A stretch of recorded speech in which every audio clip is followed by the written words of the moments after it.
నా జీవం నీ కృపలో దాచితివే, నా జీవిత కాలమంతా ప్రభువా నీవే నా ఆశ్రయం, నా ఆశ్రయం. నా జీవం నీ కృపలో దాచితివే.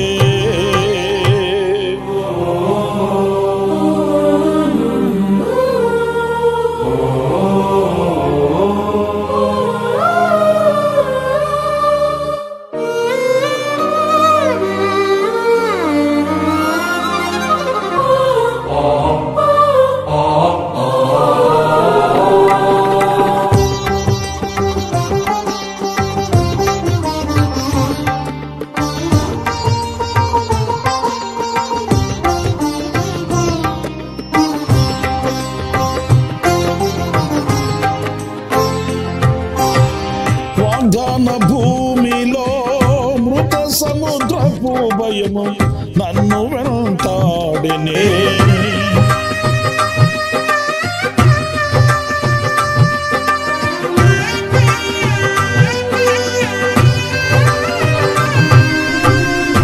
వాగ్దాన భూమిలో మృత సముద్రపు భయము నన్ను వెంటాడినే.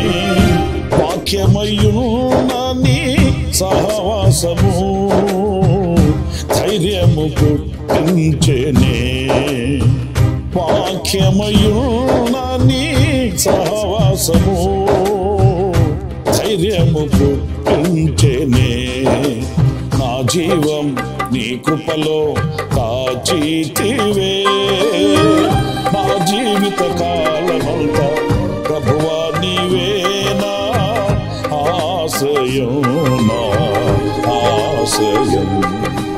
నా జీవం నీ కృపలో దాచితివే.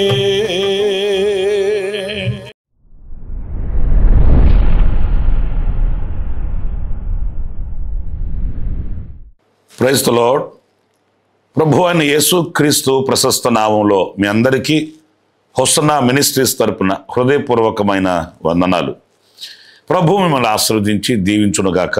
ఈ దినమంతా విశేషమైన కృప నా దేవుడు మీకు అనుగ్రహించి ఈ అనుదిన కృప చేత ప్రభు మిమ్మల్ని తృప్తిపరచునుగాక.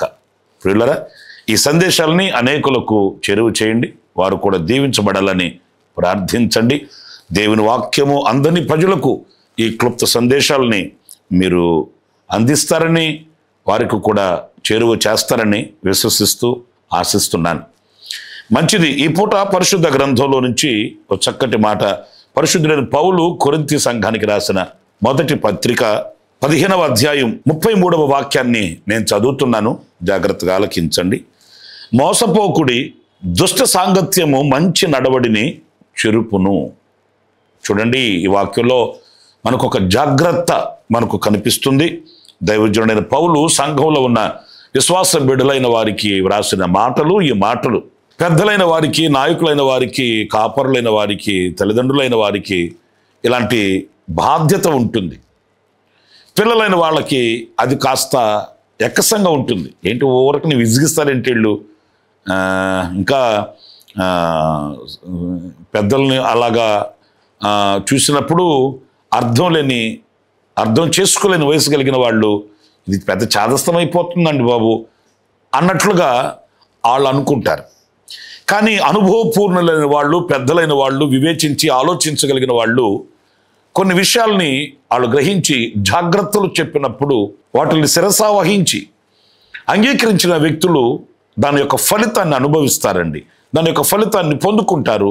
వాళ్ళు పదిలపరచబడతారు, జాగ్రత్త పరచబడతారు, ఆశీర్వదించబడతారని చెప్పడంలో ఎలాంటి సందేహమేమీ కూడా లేదు. ప్రియమైన దేవుని బిడ్డలారా, ఇక్కడ దైవజనుడు దుష్ట సాంగత్యము మంచి నడవడిని చెరుపును అన్నప్పుడు ఈ దుష్ట సాంగత్యాన్ని మనం జాగ్రత్తగా వివేచించాలి. ఎందుకంటే ఈ రోజున పరిస్థితులన్నీ మీకు తెలుసు కదండి. నేను కొత్తగా మీకు చెప్పాల్సిన అవసరం లేదని నేను అనుకుంటున్నాను. ఎందుకంటే ఎవరితో చేరి ఏమైపోతున్నారో మనకు అర్థం కావట్లేదు.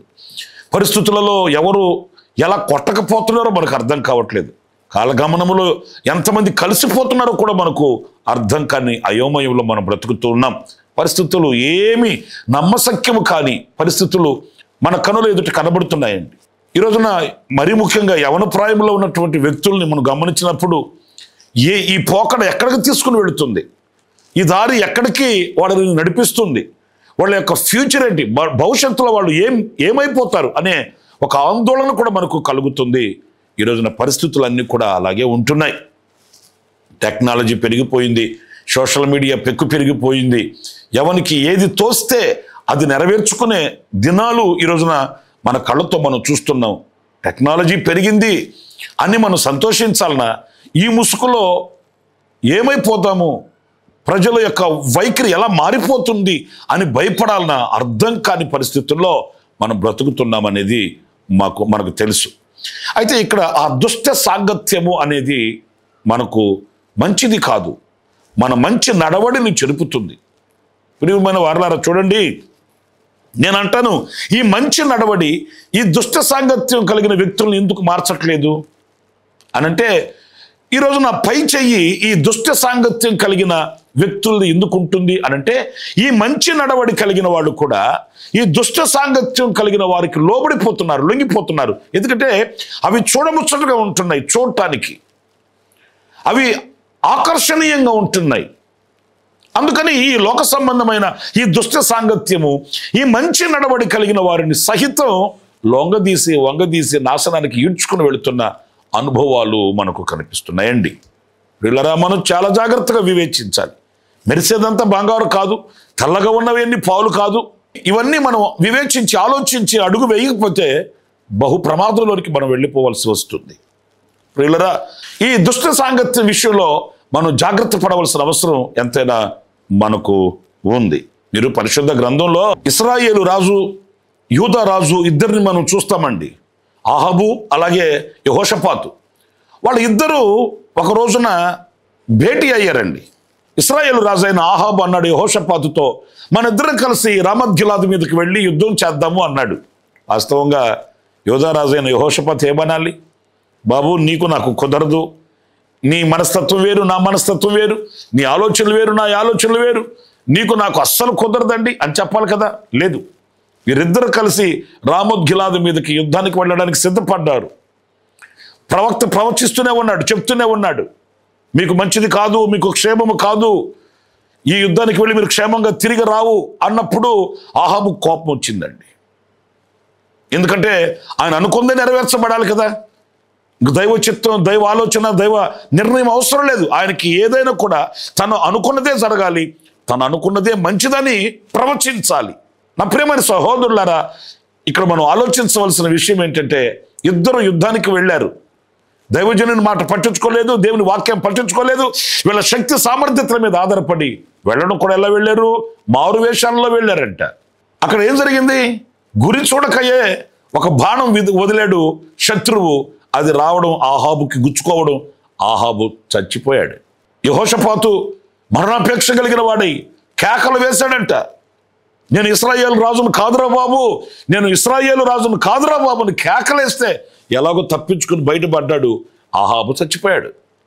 ఎంత దారుణమైన పరిస్థితి. యెహోషాపాతు ఒక భక్తి కలిగిన వాడు కదా, యూదా సంతతికి లేక యూదా ప్రజలకు ఒక రాజు కదా, ఒక భక్తి కలిగిన వ్యక్తి లోకానుసారమైన వ్యక్తితో సాంగత్యం ఎందుకండి? ఆ దుష్ట సాంగత్యం ఎంతవరకు తీసుకుని వెళ్ళిందో మీరు చూడండి. మనం చాలా జాగరూకులం కావాలి, ఆచితూచి అడుగులు వేయాలి. ఎలా వెళుతున్నాము, ఏం చేస్తున్నాము, ఎవరితో ఉంటున్నాము, ఎవరితో కలిసిమెలిసి ఉంటున్నాము అనేది మనం వివేచించకపోతే మనం చాలా ప్రమాదంలోనికి వెళ్ళవలసి వస్తుంది. ఆత్మీయులుగా మనం జాగ్రత్త పడవలసిన అవసరం ఉందండి. మీకు ఇంకొక మాట, పరిశుద్ధ గ్రంథంలో రాజుల మొదటి గ్రంథం 11వ అధ్యాయం మొదటి వాక్యాన్ని నేను చదివి వినిపిస్తానండి. మోయాబీయులు, ఎదోమీయులు, అమ్మోనీయులు, సిదోనీయులు, హిత్తీయులు అను జనులు మీ హృదయములను తమ దేవతల తట్టు త్రిప్పుదురు కనుక వారితో సహవాసము చేయకూడదనియు. వింటున్నారండి నేను చెప్పే మాట? ఎవరితో సహవాసం చేయాలి? ఆత్మీయులతో మనం ఉండాలి, ఆత్మ సంబంధమైన వ్యక్తులతో అడుగులు వేయాలి. మనం నిలిచినా, కలిసినా, మాట్లాడినా ఆత్మ సంబంధమైన వ్యక్తుల సహవాసాన్ని మనం ఏర్పాటు చేసుకోవాలి. అంతేగాని ఎక్కడంటే అక్కడ, ఎవరితోనంటే ఎవరితో మనం చేతులు కలిపి మనం అడుగులు వేస్తే ఆ అడుగులు మనకు ఆవేదనగా మార్చబడుతాయనే విషయాన్ని కూడా మనం గుర్తించాలండి. నేను ఎప్పుడో ఒక పాస్టర్ గారు చెప్తుంటే విన్నా, ఒక అబ్బాయి యేసుప్రభుని నమ్ముకొని మారు మనసు పొందాడంట. అంతటితో ఉండుంటే బాగుండే మాట. ఆ మరుసటి వారం ఆయనకి, నా స్నేహితుడు కూడా ఇలాగే ఉన్నాడు కదా, నేను వెళ్ళి అతనితో నాకు కలిగిన అనుభవం చెప్దాము అని వెళ్ళాడంట. వెళితే అతను ప్యాకెట్ దగ్గర కూర్చొని ఉన్నాడు, వాళ్ళ ఫ్రెండు కూర్చొని. ఈయన వెళ్ళి ఆయన్ని పిలిచాడు, అరే రారా అని. ఆడన్నాడు, నువ్వు రారా అన్నాడు. నేను యేసుప్రభుని నమ్ముకున్నాను, నేను రాకూడదు, రాను, నువ్వు రారా అన్నాడు. సరే సరే ఉండు, ఆడుతున్నాను కదా, మధ్యలో రమ్మంటే ఎలా వస్తాను, ఉండు అక్కడే ఉండి వస్తున్నాను అన్నాడు. ఇతడు ప్యాక్ ఆడుతానే ఉన్నాడు. అతగాడు నిల్చొని చూసి చూసి చూసి ఇతను రాకపోయేసరికి ఇతని దగ్గరికి అతనే వచ్చాడు. రే రారా బాబు, వెళ్ళాలి, నీకు చాలా విషయాలు చెప్పాలి అని పిలుస్తున్నాడు. ఆడేమో ఆడుతున్నాడు, ఈడేమో నిలిచి చూస్తున్నాడు. కూర్చొని ఆడేవాడేమన్నాడు, అరే ఉండరా ఇది అయిపోలేరా వస్తాను అంటాడు. వీడు నిల్చొని చూస్తున్నాడు, వీడు పిలవడం, ఆడు కూర్చొని ఆడడం. ఇక అంతలో ఏమైంది, నిల్చొని చూసేవాడు ఈ కూర్చొని ఆడేవాడిని బాగా గమనించి తల మీద ఒక దెబ్బ కొట్టి అన్నాడు, పిచ్చోడా ఇట్లాగంటరా ఆడేది, ఇట్లా ఆడితే నువ్వేమైనా గెలుస్తావా, ఇట్లా ఆడితే నీకు పోయిన డబ్బులు వస్తాయా, లేక పగిలేగో అని ఆడిని లేపి ఇడు కూర్చున్నాడు. ఎందుకు వెళ్ళాడు, ఏం చేస్తున్నాడు? ఆడికి ఏదో చెప్పి, ఆడికి ఏదో వివరించి ఆడిని రక్షించాలని ఈడెళ్ళి ఆడే ఆటకి ఈడు కూర్చున్నాడు. ఇప్పుడు మరి పొందిన రక్షణ ఏమైంది? ఈరోజున సహవాసాలు ఎలాగ మారిపోతున్నాయో చూడండి. ఈరోజున చెలిమి ఎంతవరకు తీసుకువెళ్ళిపోతుందో చూడండి. సాంగత్యాలు ఈరోజున ఎంత పతనావస్థకు వెళ్ళిపోతున్నాయో చూడండి. అలానే ఎవరిని దూరంగా పెట్టాలని కొందరిని మనం ఎడముఖం పెడముఖం పెట్టుకుని తిరగాలని కాదు నేను చెప్పేది. వాళ్ళ చర్యలలో, వాళ్ళ ఆలోచనలలో, వాళ్ళ తలంపులలో మనం ఏకం కాకుండా మన పవిత్రతని, మన ఆలోచనల్ని, మన దైవత్వాన్ని మనం కాచుకోవలసిన అవసరం ఎంతైనా కూడా ఉందండి. నా ప్రియమైన సహోదరులారా, మన మంచి నడవడిని మనం కాచుకొనవలసిన అవసరం ఎంతైనా కూడా ఉంది అనేది ఇక్కడ మనం నేర్చుకుంటాము. మీకు ఇంకొక మాట కూడా నేను చెప్తాను. సామెతల గ్రంథం 13వ అధ్యాయం 20వ వాక్యం చదువుతున్నానండి. జ్ఞానుల సహవాసము చేయువాడు జ్ఞానము గలవాడగును. చూసారండి ఎంత స్పష్టంగా వ్రాయబడిందో. జ్ఞానుల సహవాసం చేయువాడు జ్ఞానం గలవాడవుతాడంట. నిజమే కదా. ఇప్పుడు జ్ఞానం కలిగిన వాడు ఏం ఆలోచిస్తాడు? జ్ఞానంకి సంబంధించిన మంచి విషయాలే. అది చేద్దాం, ఇది చేద్దాం, ఇది ఎలా చేయొచ్చు, అది అలా చేయొచ్చు, అక్కడికి వెళ్తే ఇక్కడికి వెళ్తే ఎలా కలుగుతుంది, అదా. ఇది జ్ఞానం కలిగిన వ్యక్తి, జ్ఞాన సంపదను కలిగిన వ్యక్తి జ్ఞానానుసారంగా నడుచుకుంటాడు. ఇతరుతో సహవాసం చేస్తే ఆ సహవాసం చేసిన వానికి కూడా ఏం కలుగుతుంది? జ్ఞానం కలుగుతుంది. ఓ ఇలా చేయలేమో, ఇలా నడవలేమో, ఇలా తినాలేమో, ఇలా తిరగలేమో, ఇక్కడ ఉండాలేమో, ఇలా చేస్తే ఎలా అనర్థాలు వస్తాయి, ఇలా ఉంటే ఎలాగా అపజయం కలుగుతుంది, ఇది క్షేమం కాదు, ఇది క్షామము, ఇది నెమ్మది, ఇది సంతోషం, ఇవన్నీ జ్ఞానం కలిగిన వ్యక్తి దగ్గర ఉంటాయి. అతనితో సహవాసం చేసిన వారికి ఈ జ్ఞానం అబ్బుతుంది. ఇంకొక మాట కూడా ఉంది ఇక్కడ, మూర్ఖుల సహవాసం చేయవాడు చెడిపోవును. నిజమే కదండి. మూర్ఖంగా ప్రవర్తించి ఏం చెప్పినా పట్టించుకోకుండా తను తీసుకుని నిర్ణయమే కరెక్ట్ అన్నట్లుగా ఇంకా చిన్న పెద్ద గురువు దైవం అలాంటివి ఏమి ఉండవు. మూర్ఖంగా ప్రవర్తిస్తారు కొంతమంది. ఈ మూర్ఖ స్వభావం కలిగిన వ్యక్తి చెడిపోతాడట. నిజమే, బాగుపడే లక్షణాలు లేనప్పుడు మరి చెడిపోక ఏమవుతారు మరి? కనుక నా ప్రియమైన సహోదరులారా, ఈ జ్ఞానుల యొక్క సహవాసాన్ని, జ్ఞానము దేవునిది, దేవుడే జ్ఞానం. మన ప్రభువు అయిన యేసుక్రీస్తు జ్ఞానం, ఆయనలో ఉంది జ్ఞానం. ఈ జ్ఞానుల సహవాసాన్ని మనం ఏర్పాటు చేసుకున్నప్పుడు ఆ జ్ఞాని సమయాన్ని గుర్తిస్తాడు, వివేచిస్తాడు, అలాగే దైవత్వాన్ని కొనియాడుతాడు, దైవత్వం యొక్క పరిపూర్ణతను గుర్తిస్తాడు. మనస్సు వికసింపబడిన వాడై, మనోనేత్రము వెలిగింపబడిన వాడై నడిపించబడతాడు. అలాంటి జ్ఞానుల యొక్క సహవాసాన్ని మనము కోరుకోవాలి. ఆ దిశగా అడుగులు వేయాలని, ఈ దుష్ట సాంగత్యం వైపు మనం మెగ్గు చూపకూడదని దేవుని వాక్యం సెలవిస్తుంది. ఇంకొక చిన్న మాట కూడా నేను చెప్పి ముగిస్తాను. పరిశుద్ధుడైన పౌలు ఈ కొరింథీ సంఘానికి వ్రాసిన 2వ పత్రిక 6వ అధ్యాయం 14వ వాక్యంలో మనం చదివితే, మీరు అవిశ్వాసులతో జోడిగా ఉండకుడి. స్తోత్రం. ప్రియులారా, చూశారండి ఎంత ఖచ్చితంగా చెప్తున్నాడు. మొహమాట పడట్లేదు, లేకపోతే ఇలాగ మాట్లాడితే ఎవరో ఏదో అనుకుంటారని మభ్య పెట్టట్లేదు, కప్పి పెట్టట్లేదండి. సుస్పష్టంగా సూటిగా మాట్లాడుతున్నాడు. మీరు అవిశ్వాసులతో జోడిగా ఉండకూడదు. నీతికి దుర్నీతితో ఏమి సాంగత్యము, వెలుగునకు చీకటితో ఏమి పొత్తు. నిజమే కదండి. మీరు అవిశ్వాసులతో జోడిగా ఉండదు. ఎందుకంటే మీ విశ్వాసము అవిశ్వాసంగా మారిపోయే ప్రమాదం ఉంది. వాళ్ళ మాటలన్నీ ఎలా ఉంటాయి అంటే అవిశ్వాసంతో కూడిన మాటలు, విశ్వాసపు అడుగులు వేయనివ్వవు. మనల్ని ఎంత ముందుకు వెళ్ళాలనో అంత వెనక్కి తీసుకుని వెళ్తాయి. కనుక ఈ సాంగత్యం విషయంలో మనం జాగ్రత్త పడాలి. ఏమవుతుంది, వివాహ కార్యక్రమాలు వచ్చినప్పుడు కొంతమంది చెప్తుంటారు, అమ్మ వాళ్ళు ప్రభువుని ఎరుగని వారు కదా, మరి వాళ్ళకి మీ అమ్మాయిని ఇస్తే ఎలాగా, మీ అబ్బాయిని ఇస్తే ఎలాగా అంటే ఏమంటారో తెలుసండి, వీళ్ళు మా అమ్మాయి అయినా మా అబ్బాయి అయినా వాళ్ళు మార్చేస్తారులేండి అంటారా. తీరా చూడకపోయేసరికి వీళ్ళు అక్కడికి వెళ్ళి వీళ్ళే మారిపోతారట్టు. ఎందుకంటే ఈ అవిశ్వాసపు మాటలు ఎలాగా ఉంటాయి అని అంటే మెరుగు పెట్టినట్లుగా ఉంటాయండి. లోపల ఏమీ లేకపోయినా మెరుగు పెట్టినట్లుగా ఉంటాయి. సాతాను హవ్వమ్మని ఎలాగ మోసపరిచాడు? దేవుని తోటలో ఉన్న వ్యక్తినే మోసపరిచాడు. దేవునితో సాంగత్యం కలిగిన వ్యక్తినే మోసపరిచాడు.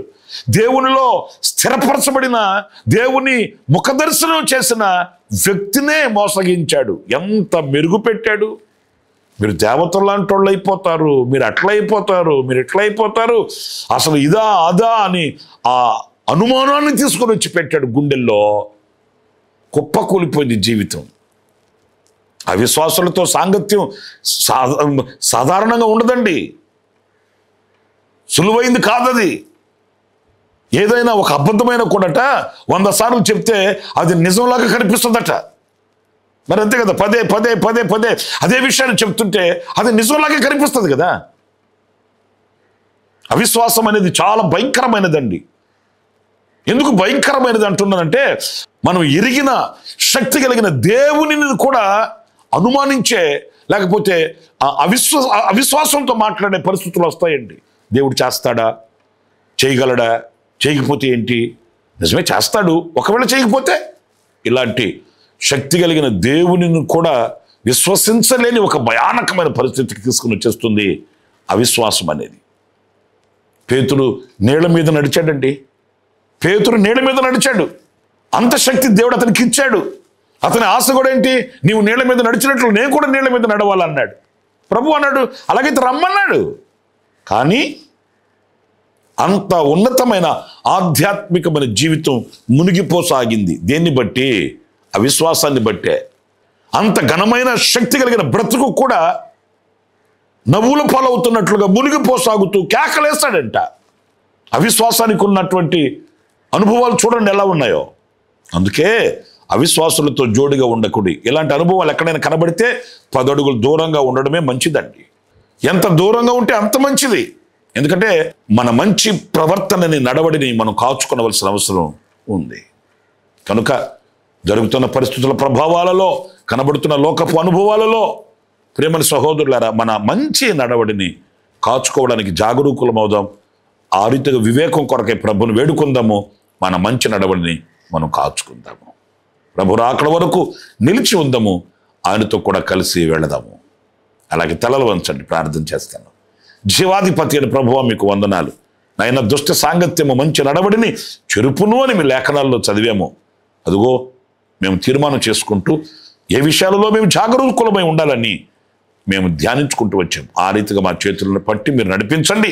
ఎక్కడ మేము మీకు విరోధులం కాకుండా, లోకానికి సమీపస్తులం కాకుండా మమ్మల్ని మేము పవిత్రపరుచుకొని మమ్మల్ని మేము జాగరూకులమై నడవడానికి, మీ మహిమ కలిగిన రాకడకు ఆయుత్తపరచబడడానికి మీరు సహాయం చేయమని, నమ్మలేని లోకంలో భీకర రూపము దాల్చిన లోకపు పరిస్థితులలో ప్రభువా మీ వెలుగును మా మీద ప్రకాశింపచేసి మంచి వివేకమును అనుగ్రహించి అయినా మేము నడిపించబడినట్లుగా సహాయం చేయమని మమ్మల్ని మీ చేతులకు సమర్పించుకుంటూ యేసు నామములో ప్రార్థించి వేడుకొనుచున్నాను తండ్రి. ఆమేన్, ఆమేన్. ప్రభు మిమ్మల్ని ఆశీర్వదించి దీవించునుగాక. ఈ దినం విశేషమైన కృప నా దేవుడు మీకు సమృద్ధిగా అనుగ్రహించుగాక. ఆమేన్.